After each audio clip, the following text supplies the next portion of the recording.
எல்லாருக்குமே வணக்கம். ஈஸியான டைமண்ட் கேக் எப்படி செய்கிறதுன்னு பார்க்கலாம். அதுக்கு நான் 1 டம்ளர் மைதா மாவு எடுத்திருக்கேன். அரை டம்ளருக்கு கொஞ்சம் கம்மியாக ரவை எடுத்துக்கணும். ஃபஸ்ட்டு மைதா மாவை சலிச்சு எடுத்து ஒரு பாத்திரத்தில் எடுத்து வச்சுக்கோங்க. கூடவே ரவை சேர்த்துட்டு கொஞ்சமாக உப்பு, ஆப்ப சோடா 1/4 ஸ்பூன் சேர்த்துக்கோங்க.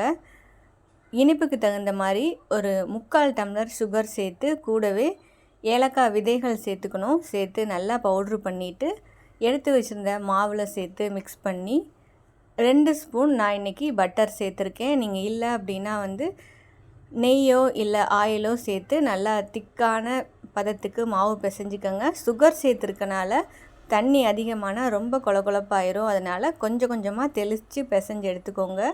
1 மணி நேரம் ஊற வச்சதுக்கப்புறமா அந்த மாவை நான் 3 பகுதியாக பிரித்து எடுத்துக்கிட்டேன். இப்போ சப்பாத்தி தேய்க்கிற கல்லில் சேர்த்து ஒரு மாவையும் தேய்ச்சிட்டு இந்த மாதிரி கத்தியில் எண்ணெய் தடவிட்டு குட்டி குட்டியாக டைமண்ட் மாதிரி கட் பண்ணிக்கோங்க.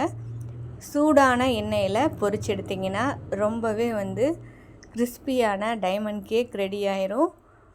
ரொம்ப சுலபங்க. கண்டிப்பாக ட்ரை பண்ணுங்கள். அளவுக்கு அதிகமாக சுகர் சேர்த்திங்கன்னா ரொம்ப கருப்பாயிரும் இந்த டைமண்ட் கேக்கு. கோல்டன் ப்ரௌன் ஆனதுக்கப்புறமா எடுத்துகிட்டு சர்வ் பண்ணுங்கள். தேங்க்யூ.